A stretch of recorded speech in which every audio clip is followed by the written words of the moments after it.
Hey, I'm Chris, the Outreach Pastor, and welcome to episode 23 of the Reunion Church podcast.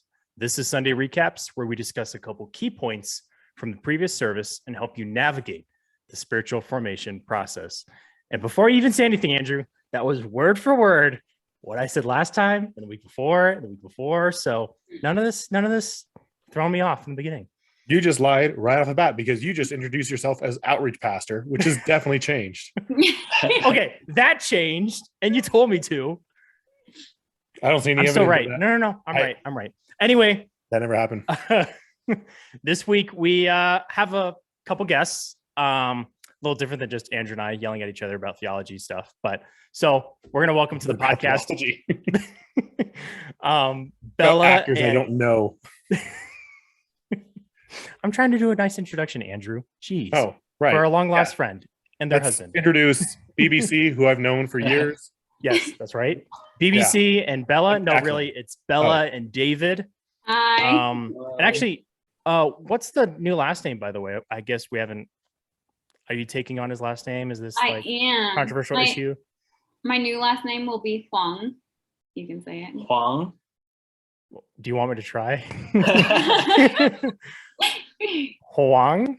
Oh yeah, pretty good. Okay. Andrew has to try it now. Huang. It's like saying, no, I'm not gonna. Never mind. Anyway, welcome to the podcast. They just came to America. They're getting married, actually. So we just want to do a quick interview. They're kind of talking about their ministry. We're going to talk about everything that's been going on in Taiwan and how that's changed with COVID as far as ministry and church goes. So I guess just to get started, maybe just kind of introduce yourselves, kind of start from there. We can. Should we give them a little bit of a warm intro? Like, I mean, you just said that like this is who they are and they're getting married soon. Well, yeah, you interrupted me like 6 times, Andrew. Do you want to go ahead and be my guest, Andrew? Yeah, I would actually like to kind of do this here. Sure. Yeah. So this is so we've known Bella, Bella for how long? Probably like 10 years now. 10 years? Yeah.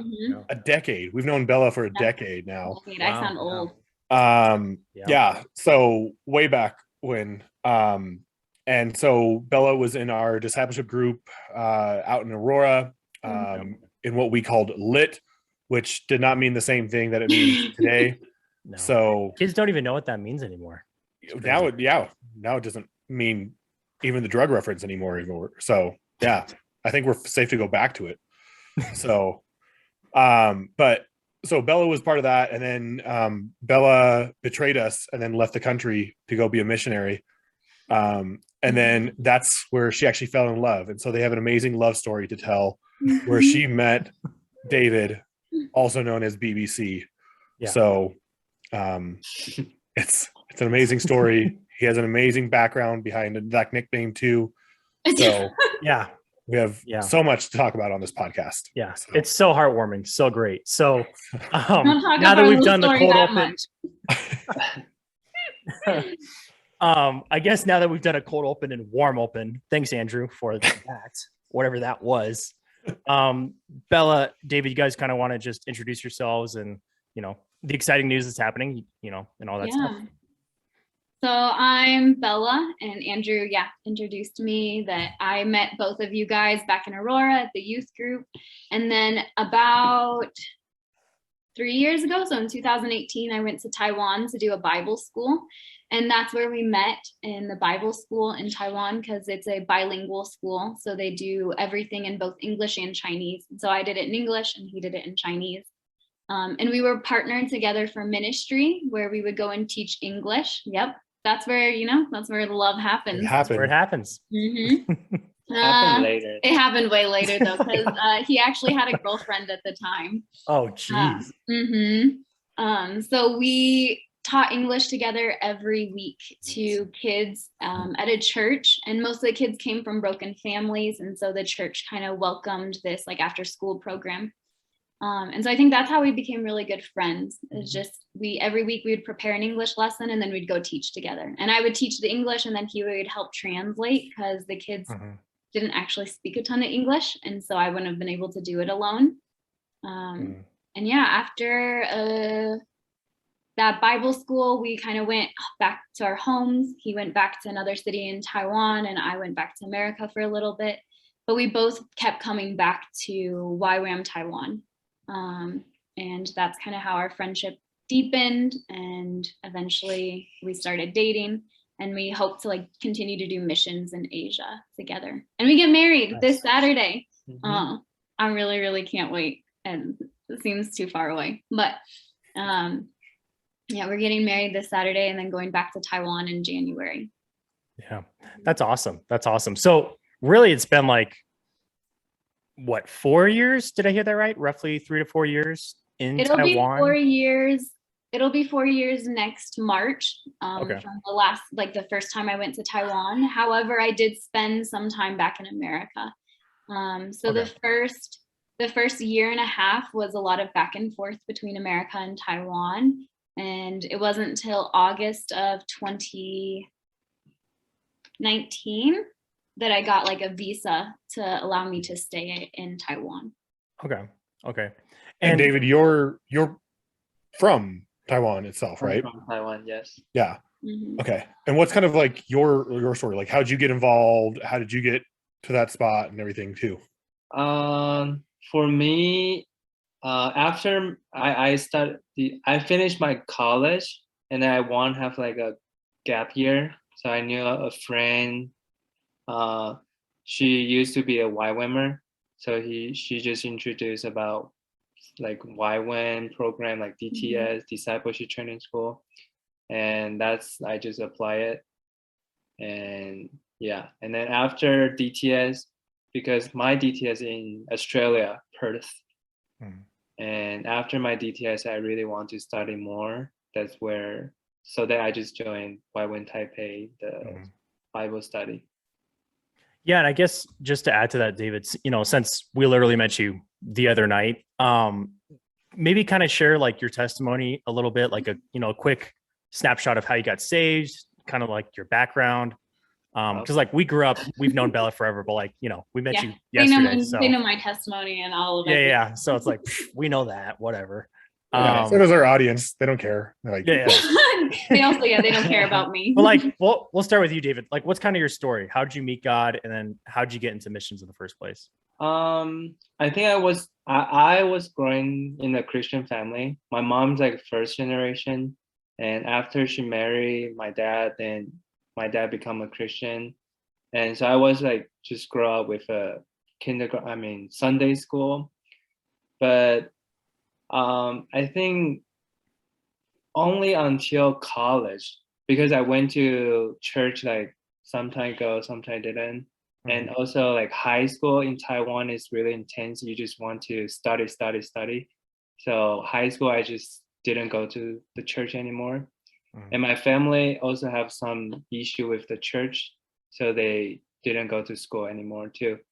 So until college, I remember like first year, second year college, my life just like really involving the online game, which is like League of Legends, still popular right now. Oh, Daniel plays that.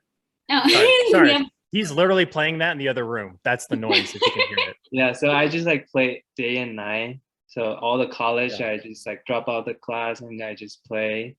And I remember one summer, I just like, man, what am I doing? I want to change. I think that moment, just like I feel like spirit, Holy Spirit, just like, oh, what are you doing? And just remind me. So I just have an idea. I want to change.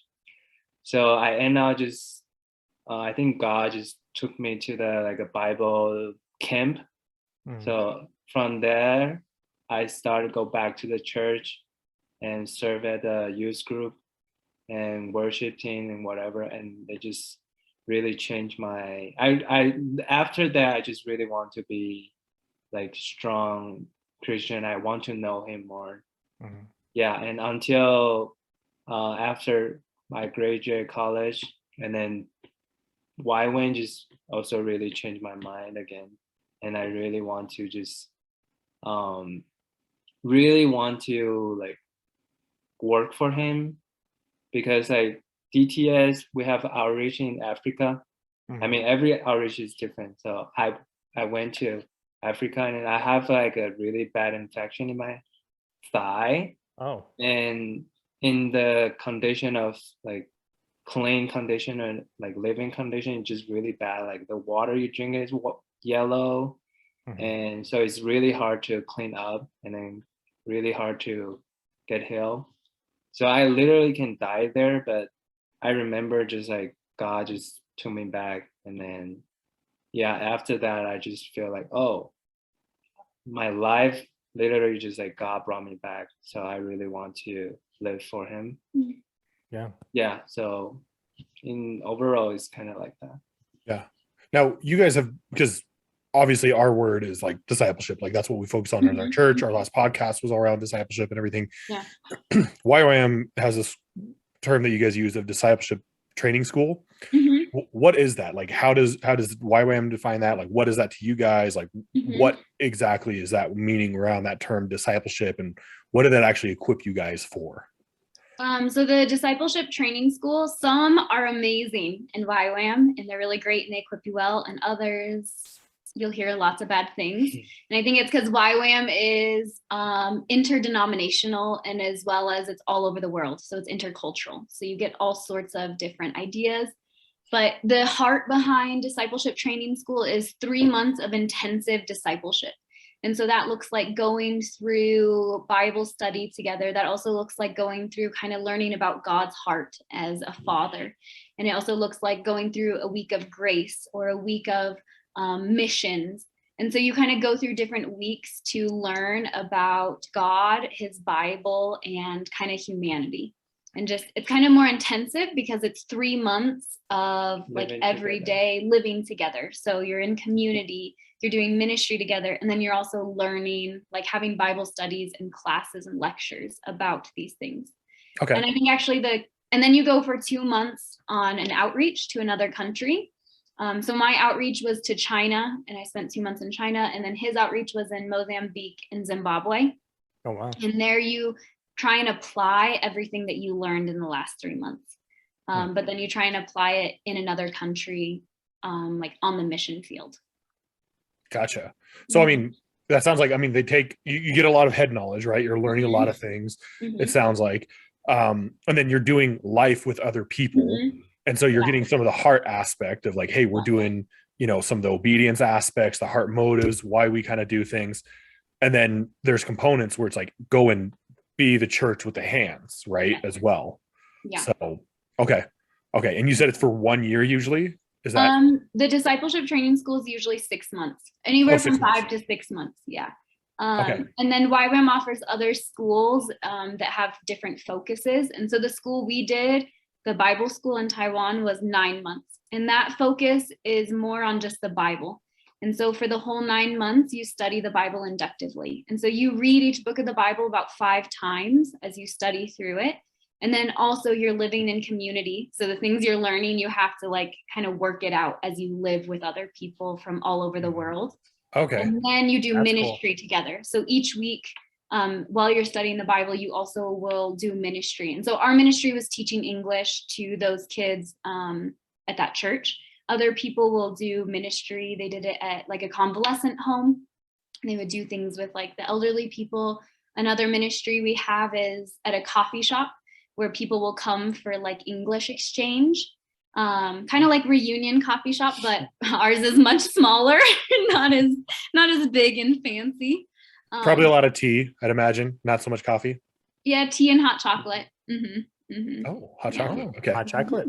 We got hot chocolate. We also have Sprite and Coke. Yep. Nice.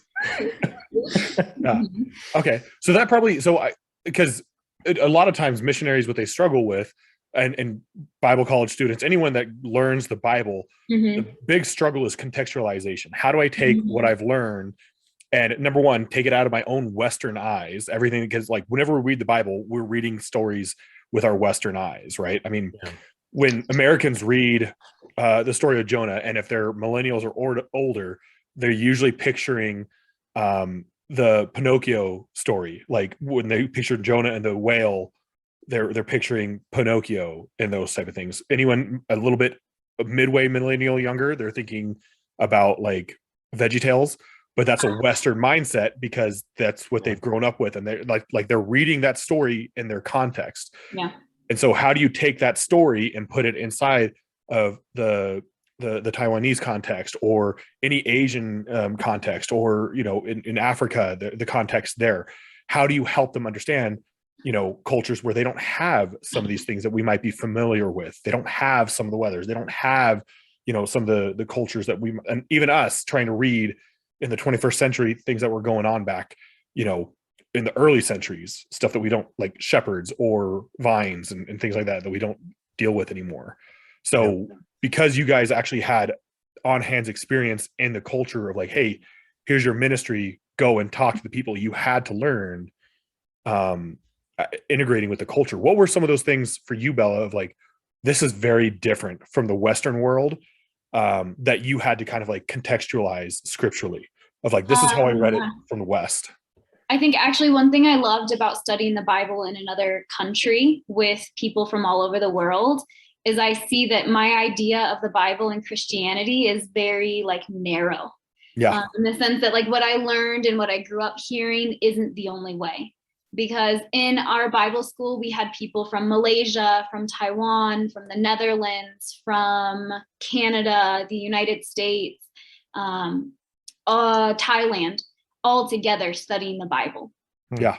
So I think hearing other people's ideas about the Bible, I realized, wow, the things I think are important aren't important in other countries, or the things that churches fight over in America, no one seems to care about here. No one cares. And Yeah. so, like, I think one thing that really, when I also did, I spent some time in the Philippines teaching the Bible and teaching, like we did also just like different ministry. And one thing I realized is that women as pastors was never an issue because there were hardly any men in the church at all. And so no one fought over like, oh, should this woman be leading the church? It was more like, we don't have anyone and this woman is willing, because there's not a single man in this church anyways. Yeah. And so now you're going to get a bunch of our Calvinist listeners and everyone all upset. They're all, I know, I'm sorry, forgive me. But I think when growing up, I always felt like, oh, I'm never allowed to teach as a woman. I can only teach children.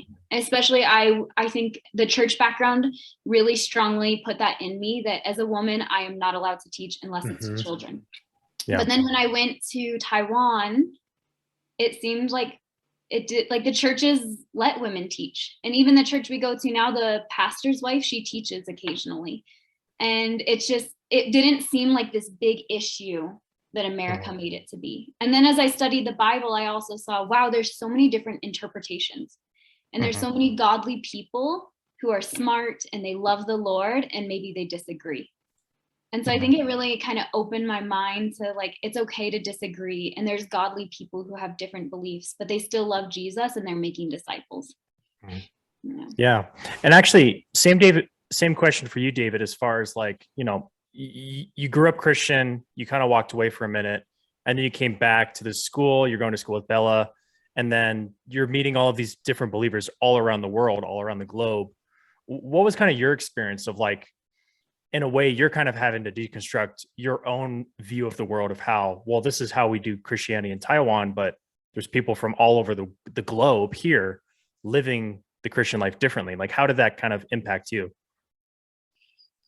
I think similar, just like you also open up like a lot of, I guess it's like worldview, not just from like Taiwanese worldview. So like a lot of different things. So you don't really just like, oh, limit yourself like, oh, that's how we do this. And also, oh, there's another way and another perspective can do the thing. So I think just like, just be, I guess just like humble yourself and just learn from other culture, country, and different perspectives. Humble yourself. That's what we talked about yesterday. Whoa, what a segue. That was good. Smooth. Man. Right there. Drifted right in there. Nice. So I guess just to kind of tie those things up, going into our sermon on humility and faith, how does that apply to the mission world? The idea of humility and faith, like, why is that even needed? in the Christian life? Like you're obviously called to go. It's obvious that you both were supposed to go, but like, how does that come into play in practice in your life? I think one thing I think about is growing up, I think I put missionaries on a pedestal. And I really thought, wow, they're amazing. I would read books about like David Livingstone and Amy Carmichael and Hudson Taylor. And I thought, like, these people are amazing. Like, I want to be just like them. And then I think once I entered into missions, I realized, oh, I'm still a normal person and I still have to pay my bills. I still have to go to the grocery store and I still have to do all these things. And so my life isn't like what I imagined it to be.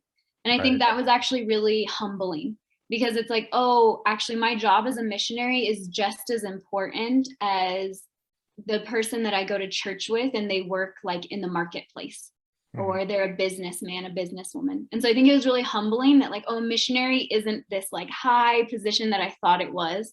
It's just calling out to like live a life of obedience. And it just looks a little different than maybe other people's life of obedience. And I think also coming to realize that I need a lot of help. I think that as a missionary, I feel like, oh, I'm going out to share this message. I like have this great message. I want to share it. But actually there was a Taiwanese woman named Sandra, and she last year, yes, in 2020, she coached me about cross-cultural living. And so she took me for like 6 weeks. We met up and she just really wanted to help me kind of process about cross-cultural living. And I realized I learned so much from her. And so I think I had this idea in my head, oh, I'm going to Taiwan to give something to Taiwanese. But actually I realized I was receiving so much from the Taiwanese culture. And that's also, I think, humbling because I think you have to like humble yourself in order to receive. And so I think, yeah, those two things really kind of helped me learn about humility and missions. And Bella, talk a little bit more about that cross-cultural thing, because a lot of the people that a lot of Americans don't really cross cultures, or they don't have the cultural awareness to realize like going from the suburbs just to the urban place down the road is crossing a different culture, and they don't have their eyes to kind of see like, you know, being aware of that. Like, what do you mean by that? What is that? What were you kind of discipled and taught in? Yeah, so I think that every place, even the suburbs and the city, has their own kind of culture, even families. Yeah. Like, I think, especially as we are like getting to know each other's families in Taiwan and then in America, even families, they have their own culture. So it's their set of traditions or worldview or way of living. So it's just really their way of living. And so I think going from America to Taiwan, you have the Western, kind of what you already talked about, Andrew, and then the Eastern. And I think a lot of that, one thing that was really big for me was direct and indirect communication. Because Americans are direct about some things and very indirect about others. And I find that Taiwanese are very indirect about some things and then direct about others that Americans aren't. And so a lot of things with my first roommates, it completely went over my head.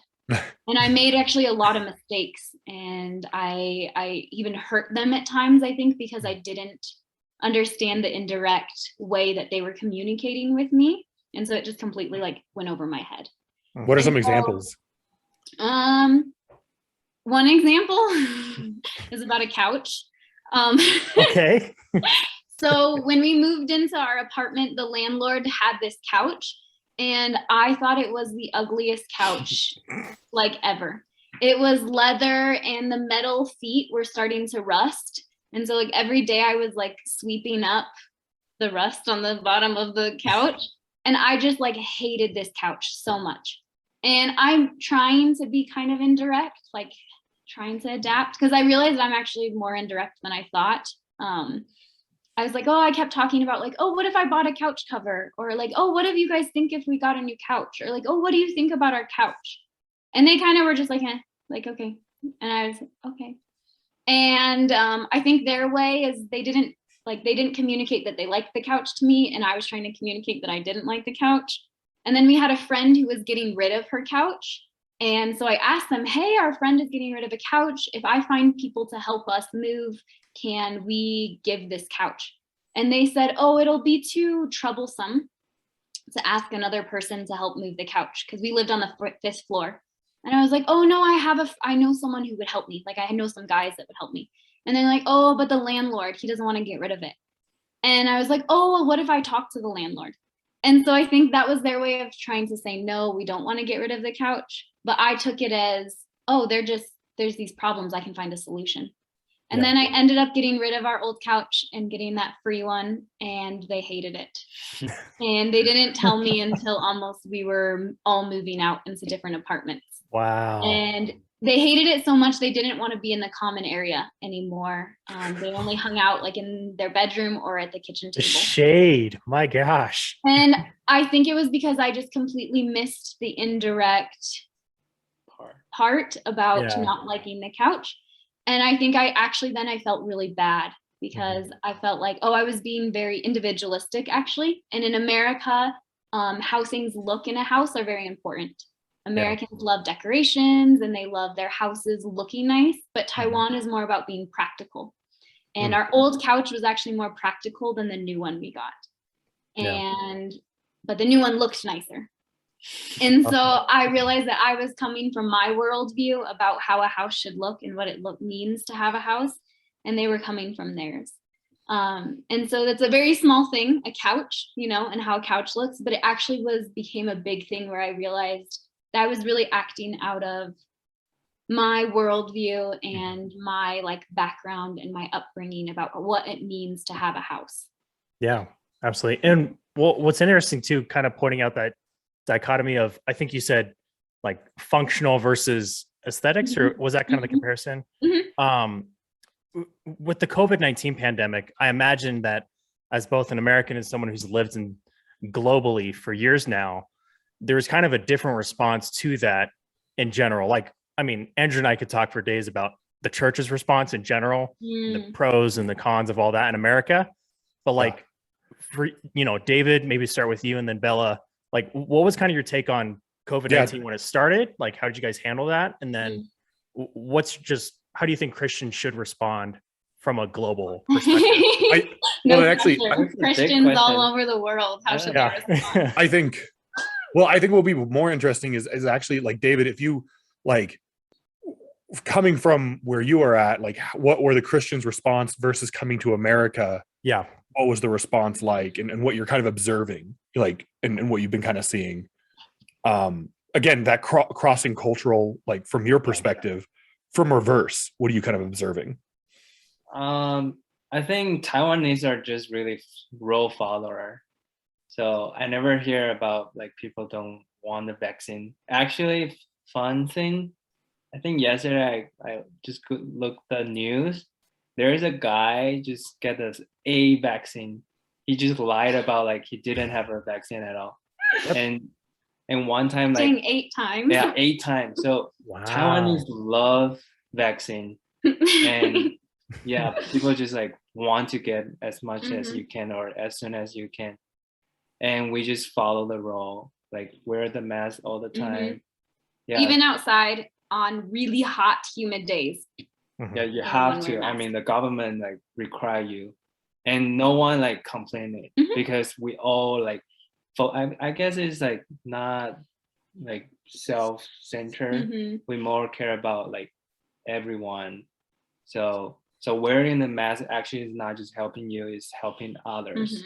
So we are more like helping each other. So if someone don't wear a mask, you will like yell into them like, or it's very shameful. Like people will stare at you. Yeah, like you don't care about other people. Yeah. So when I come to America, just like you don't really have to wear a mask, and people are just I guess it's more center focused. Like so kind of like individualistic versus the communal focus. You think there's what do you think is kind of like the biggest pro and then the biggest con, like positive or negative, from the way that Taiwanese people take this issue versus Americans? Are we saying that right too? Is it Taiwanese? Is that? Yeah, you can correct us if we're not. We're from Colorado, so you can let us know if our American's showing. I think good thing. That's right. It's actually COVID really like 0 case, like local case in Taiwan. Oh wow! And we have a population of like 23 million. No. Yeah. Is that right? 23 million. And we have 0 local cases currently. Local Really? case means like, oh, Like it started in Taiwan. We have cases from people outside. from other countries. Wow. Yeah, the bad thing, I think, just like people don't really think, actually. Mhm. So I think that's like creativity and everything, just like, oh, you just give me the answer, give me the right thing and what to do, and I just do it. So I think just lack of like your individual thinking or idea. So I think that's that thing as a Taiwanese. Yeah, absolutely. And I guess for, yourself too, Bella, like was there kind of a culture shock as far as like what you expected to happen versus what did happen as far as that goes before we go back to the humility and faith teaching? With COVID specifically? Yeah, COVID or just maybe something else culturally in general. I think once we actually started dating, I realized how American I was. And so I think before I joined YWAM, I thought, no, like I'm very open-minded. I like lots of things. Like I fit in other cultures. I've always had friends from other cultures in high school. But then I think going to YWAM, I realized how Western my thought process was and how influenced I was actually by my culture. And then I think us dating, I realized how different, like it never caused conflict. I actually like a lot of the Taiwanese culture and things, especially in dating. But I think it made me realize how, like I just had a different mindset or different thoughts about this. And I think with COVID, it also made me realize how selfish I am because I hate wearing a mask. And in Taiwan, you have to. Like the only time you don't have to is when you're exercising outside. Or in a like a rec center. And so I think for me, I just felt like I hate wearing this mask. And I think I didn't ever think about other people. My first thought was about how I felt about it. Right. And so I think that even showed my own selfishness, and as well as like, I think my first thought is about kind of like how this affects me rather than how does this affect the community. Yeah. And I guess just to go back to the humility and faith thing, how is faith involved in decisions like that, where it's not necessarily like a cornerstone of the faith to wear a mask or not wear a mask, but it's kind of in that gray area of culture, of these conventions that we find ourselves in, wherever we live. How do you navigate the faith space when you're in such a different culture or convention, wherever you find yourself, whether it's in Taiwan or America, because it seems like you guys travel a lot more than the average person. Like, how do you navigate those differences in faith? I think a lot of it is like how faith relates to love. So you kind of have to have faith that what the decision I'm making is the most loving decision for the people around me. And so in Taiwan, it's loving for me to follow the rules because that's what the Taiwanese are doing. And I have to have faith that me following the rules will show respect to them and also show Christ to others. And so I think a lot of it has to do with like when you go to other cultures, kind of loving them where they're at, and kind of being willing to put aside your own ideas to learn from others and have faith that like God will teach you and also teach them, that God will be working kind of among everyone. I like that. I'm studying through Philippians right now because as a church we'll be going through that in a couple months, verse by verse, and actually Paul hits on that quite a bit around that mindset of like, hey, like where's the like have unity among each other in this, right? Like, is this creating unity? And it's a faith component, because whereas Americans, we have that very individualistic mindset, right? Of like, hey, I want to be able to do this for my own right. Like, this is what my right is. This is my liberty to do this. And it's like, yeah, you might have that liberty, but like, is that the best thing for the body overall? Is that the best thing for the body and where it's at, for the community where it's at, for what's needed at that moment? You might have every right to do whatever it might be, and it's not necessarily sinful, but is it the right thing for the body to do in this moment? And so, yeah, it's kind of creating that unity as a body of Christ, that we come alongside together to support each other, to support the community. That's something that at Reunion Church, that's what we're trying to navigate through, because Reunion already has a pretty tight community itself. And we're trying to come into that community and provide a critical aspect they're missing of that authenticity that discipleship can provide. And so, but we have to be invited into that community as well, into that silo. And so whatever we can do that's best for that community, that might mean we have to give up some of our normal liberties. And we have to be okay with that as a church body. Like, we might have the right to do all these other things, but we as a body have to be okay in order to come into that silo within inside of Reunion. So I like that. I think that's a huge thing that a lot of churches could take in from missionaries. Yeah. And I guess just now that we've done all that background and catching up to today, and actually last night, why in the grace process, we've been talking about grace for weeks. This is kind of the series we're going through as a church. Why is humility and faith so critical to the Christian life? Like, we've been talking about it for weeks, but it's always good to hear from someone else. What's your guys' take on humility and faith, just in grace in general, just in life in general? Why is it so necessary for a Christian life? I think humility, just really the key point for me is like to learning new things. You know, like you're a human, and you know you have a limit, and you always can learn from other people. You always can learn from other culture and everything. Yeah, even I think in the mission field, like the way like American use, you cannot just like apply to Taiwan or other country. You have to knowing what they need, what their want, so that you can maybe like learn from the church, and then also just learning a lot of things. So I think humility just really, for me, the key just like learning new things. You just humble yourself and really just, can I learn from you? Can I get more stuff from you? Yeah, so I think that's like really important for me, the key. Yeah, absolutely. Well, and it's such a contrast too to like the way I have a lot of friends that were missionaries for the wrong reasons, and it was kind of like therapeutic vacations for them, of like they go out and they find themselves and they work on their self-help and all this stuff, and it's like, well, is that really the right approach to missions? It's all about you and your problems and your issues. And look, I painted a house. Yeah, well, you didn't really do anything for the community outside of that. Like, congratulations, whoop-de-doo, clap, clap, clap. Like, it didn't do anything for the people you were meant to help in the first place. How did you kind of avoid that, for the both of you? Like, how do you avoid that problem of being a white savior? Yeah, just He's selfish. not white, so that's helpful. That's very helpful. Yeah. That's a plus. Yep. Yeah. I think avoiding that, I think it's very easy to have that mentality to think like, oh, I have so much to offer.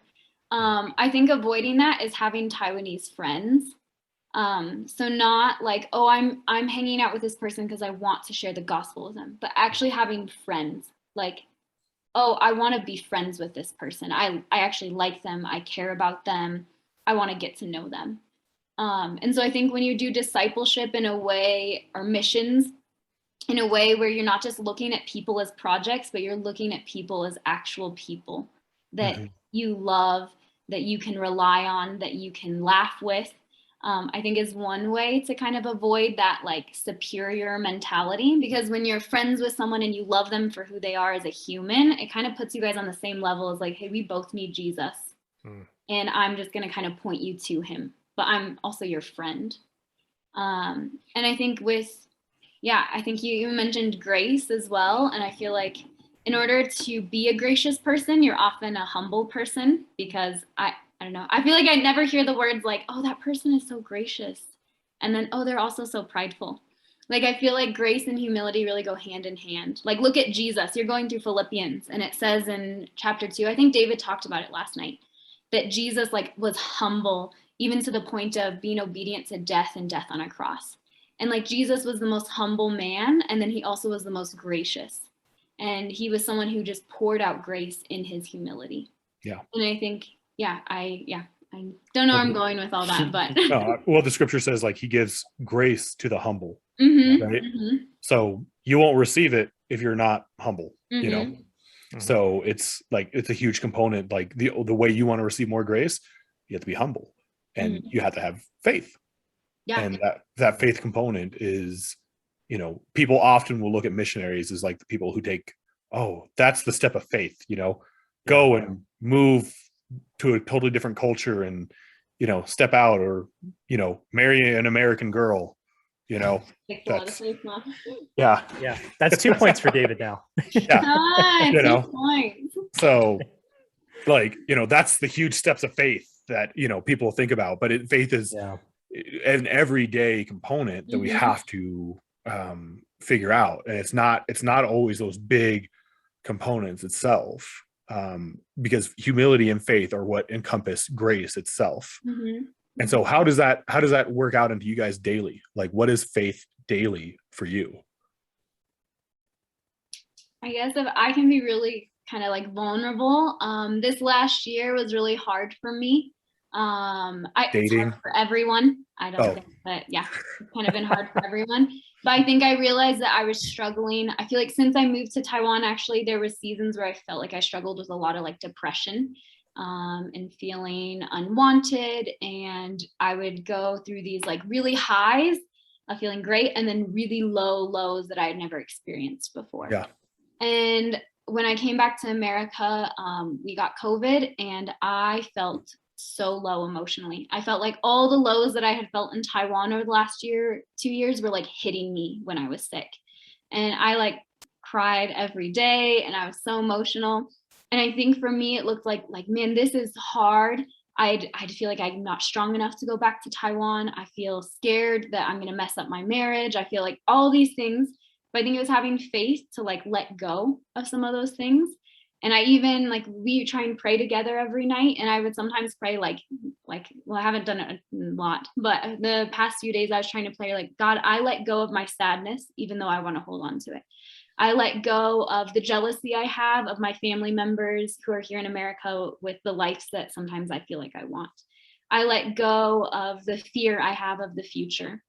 And I choose to have joy, even though I don't feel it now. I choose these things.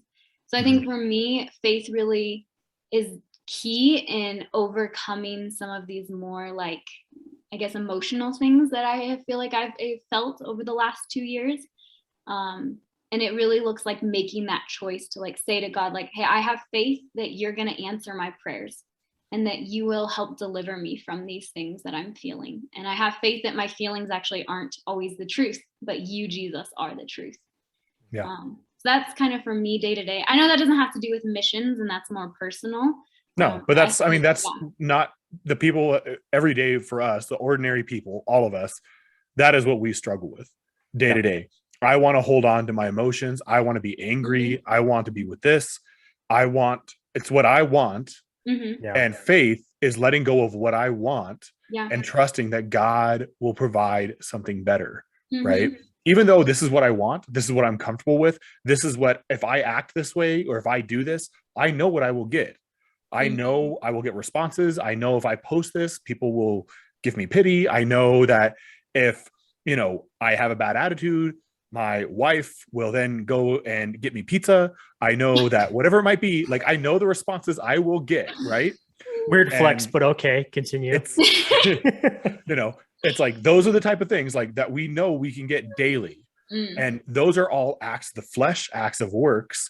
And so faith is just the small components of like, all right, God, you've called me to let go of that. You've called me to die to self, that my attitude should be the same as that of Christ Jesus in Philippians 2:5. And so I will let go of that and trust, even though I feel like I have the right to those things, trust that God, you will still fulfill every one of my needs. And so that's faith, that every one of us, it's not just the big steps of faith of like, I feel like I deserve, you know, this nice average American house, and then going into a totally different culture. That's faith 100%. But it's the everyday ordinary things that we have to do day to day that God is looking at, that God wants us to be faithful in. And those are the things that we need to be very cautious of, because those are the things that are very hard for us to let go of. Yeah. Mhm. So Yeah. 100%. I liked what you had to say way better than some dramatic missionary story. No, it's no That I- dramatic missionary story. Yeah, well, good, because I'd make fun of it later after this podcast. So, After no one's listening, no more Yeah. recording. I'd be like, Right. oh, bleh. Missionaries. They're almost as bad as worship leaders. Ugh, so dramatic. If you're a worship leader that's actually thinking about joining us and I just said that, I'm sorry. Please don't. Please Yeah, come back. we need you, please. Yeah, I didn't mean that. You're loved and I love your emotions so much. Yeah, so much. I guess one final thing on just like the differences between Western Eastern culture. I was listening to this Eastern Orthodox Christian, and he was kind of explaining the difference between the Western mentality and the Eastern. I'm Did you just watch curious this on if you YouTube? guys did you what? Did you listen to this on YouTube? Yes. Yeah, Chris is one of those weird people that listens to podcasts on YouTube. Yeah, I like the video. I like to watch it too. I listen to your guys' podcast on YouTube. That's only because we have to, because Chris hasn't put it on an RSS feed yet. Anyway, my point, Andrew, was this Eastern Orthodox priest guy was talking how in the West, there's a strong emphasis on the word of God, what God has said. And in the East, there's more of a emphasis on the image of God or what we see in the world. Do you guys kind of see that from your experience? How do you guys kind of take that quote from this random priest that I listened to? So the West focuses more on the image of God and what we see, and the East is. So the West is more Here? what God said, and the East is more what we see about God, Okay. like vision versus spoken, if that makes sense. Mm. Like, do you guys see that from your experience? Do you think that's fair?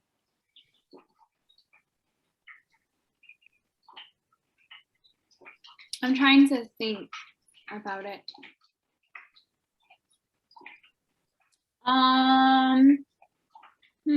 That's a good question.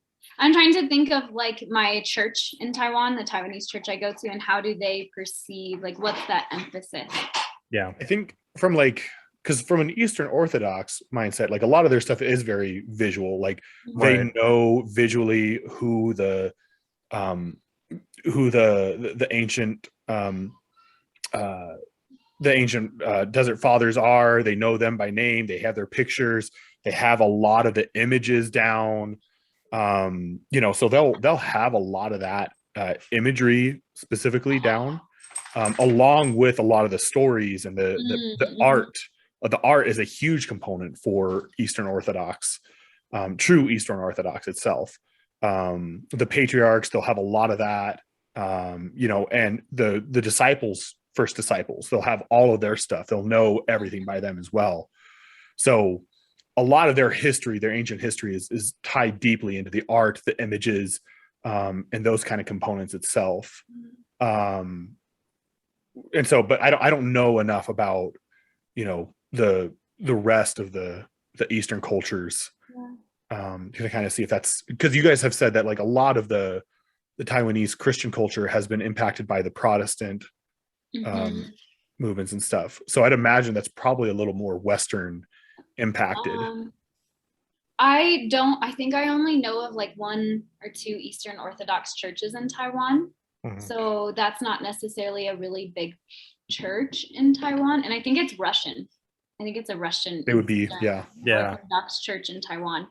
But I would say that because Taiwan's first missionary, he was a Westerner, McKay, that I think that because him as a missionary being a Westerner, it influenced Taiwan. And I see that the church is influenced by the Western culture, definitely, especially newer churches seem very influenced by the West. Yeah.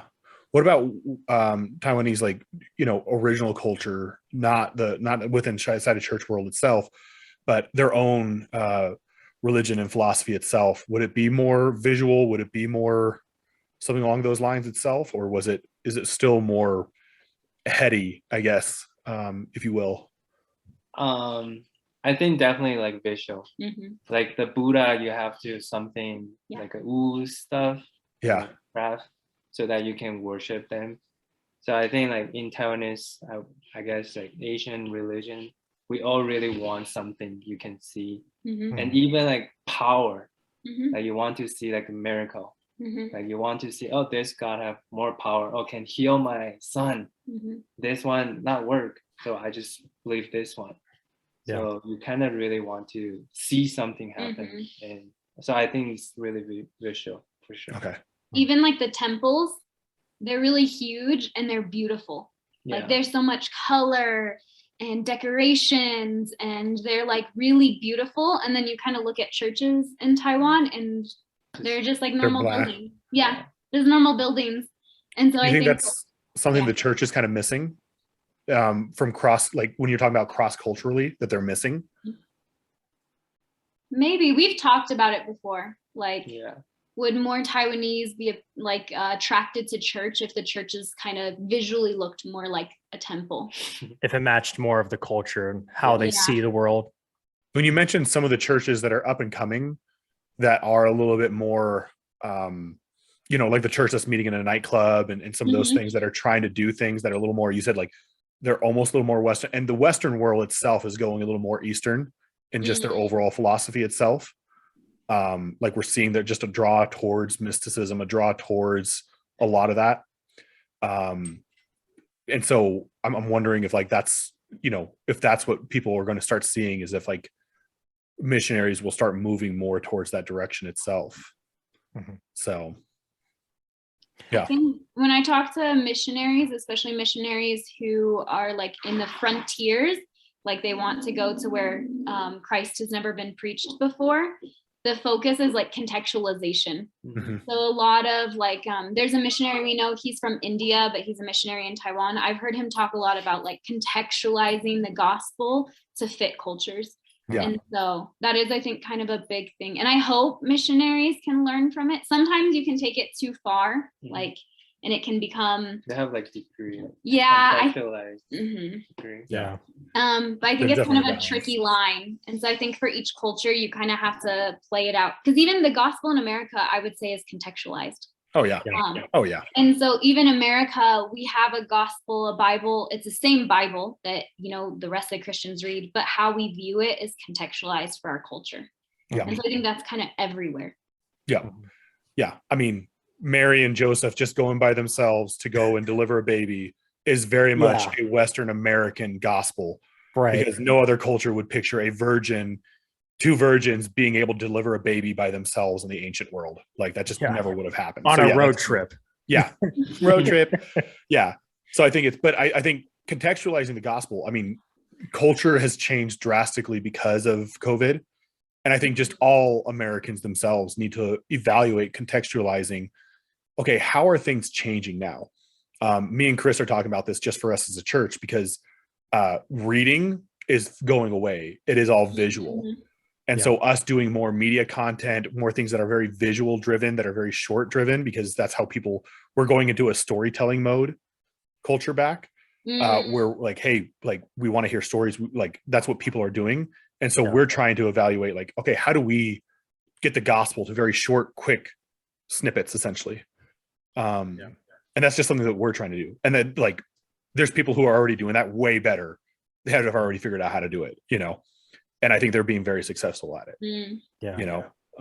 So, but that's like all of the cultures are changing rapidly, and the church, all Christians need to figure out how to change it. Handing Bible tracts out aren't going to work. So if you're still doing that, stop it. A little dated there by about 30 years. You might reach Gretchen, but you're not going to reach, the Gen Z. And stuff. So Well, and I think kind of to tie this whole podcast together, because I just realized we've been on for an hour. Oh wow. I just noticed. So great job, everybody. There's gonna be a lot of people that listen to podcasts like this, and they kind of see it of one of two ways. Of one, either missions is a waste of time. We should focus on the local church. Why do we even send people? They have their own people. Like, why are we going there? And then there's the other side of it that's the exact opposite of like, we have to have missions. We have to send people out. We have enough churches here. For the people that are kind of stuck in the either missions only mentality or local only mentality, how did you guys kind of weigh those options and know that this was a calling versus this is something you like doing or were fond of? Like, how'd you know the difference? To be honest, I don't think I fully knew because I kind of always felt conflicted. But I think when I was 8 years old, I read a lot of missionary biographies and autobiographies. And I think that from that kind of that time, I felt just this call. And it was kind of this like undeniable, like I loved these books. And I was 8, so that was all I wanted to read. And then I think I fell away from the Lord, but when I came back, I had that same heart. And I think I was really confused about it because I felt like, but there's so much I could do here in America. Why do I have this heart? But I think it was actually when I went out to China on the mission field, I felt confirmed in it. And so I think it was actually testing it out that made me feel like, okay, I want to pursue missions. And it wasn't like I just knew, it was more like testing it out. However, I think there's value in both. Like his work in Taiwan is to mobilize the local church, to get the local church involved in missions and to really support the local church and disciple the local church. And so I think even with us, like I live in a foreign country, but he's doing missions in his own country. I think kind of shows that both are really important, missions and like investing in the local church. Yeah, I think for me, mission is so important because like 150 years ago, McKay, the first missionary, come to the north of Taiwan. Without him, like I don't think who am I or who I will be. So I think just like without those missionary, like there's no way like Taiwan can become like a lot of Christian 5%. Yeah, so I think that's like something important. But at the same time, like local church also really important because you need like the local church support the missionary because missionary cannot just be themselves. They need like community to support or the church to be the support so that they can just go. So I think both are really important. Yeah, absolutely. Well, also have to do it at the same time. Yeah. So well, go ahead, Andrew. Yeah. Well, I mean, and if David, you're ever looking to kind of switch around so you're not local in a mission, you are a missionary. Like you can always be a missionary here in Reunion, and Bella can be the local person again. Man, always be plugging. Yeah, I mean, we're ready. We need a missionary here in Reunion, and you can like help. Like, 100%. So just throwing it out there. Yeah, we need some missionary. There's no missionaries here in Reunion. That's true. Not a single one. So you can be the first one. You'd be the first. You would be the first missionary in Reunion. So that's cool. Yeah. Well, anyway, guys, I think this has been a phenomenal conversation. Really cool connecting with you too. Really cool to see you guys at our church. And actually, Reunion Church is going to be giving, a significant donation to you guys in your mission. We believe in you guys. We trust in you guys. So if you guys do want to support Bella and David, you can go either directly to them. Do you guys have some sort of link or anything that they can give to, or how does that kind of work? We have a link through actually a YWAM base in Montana. So YWAM Montana, because it's hard to do money straight to Taiwan. Either you could give it to us directly, but if you did want, I know a lot of people like the tax deductible of giving to missionaries. I know that's important to people.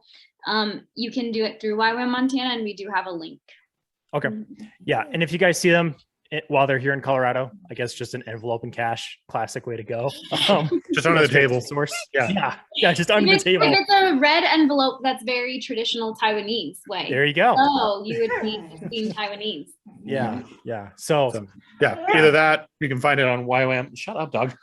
Or you can give to us, and like I said, they will continuously be missionaries we support. We will be supporting them.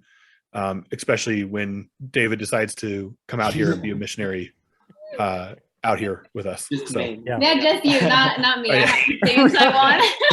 Just be a missionary. Well, anyway, guys, really appreciate you guys stopping by here on our podcast. Really cool to have this conversation. And for those of you listening, just wanted to remind you, we do have a couple events coming up. Of course, we have our women's discipleship groups happening on Wednesdays and Sundays. For more info on that, reach out to Hannah Morrison, who can give you details on that, of course. And then we also have our Christmas Eve service happening on Friday, the 24th, starting at 6 p.m. So make sure to be there. It's going to be at the Reunion Church Coffee House. And then lastly, we also are teaming up with the Coffee House for some of their holiday events happening on Wednesday nights. So if you guys want to go, we did the tree decorating last week, I believe, or 2 weeks ago. Last week. So we're going to have more of that stuff happening. So if you guys are in the community, if you're This Wednesday. What? This Wednesday. Yes, this Wednesday. Thank you for interrupting me with your dog. Definitely join us. 5:30. We'd love to see you guys there at the coffee house every Wednesday. 5:30. Christmas. And it's at 5:30. Thank you, Andrew. And with that said, we'll catch you guys later. Awesome. And Thank you guys. Thank so you. much. Thank I you. appreciate you. Thank you. No thank problem. you. We appreciate you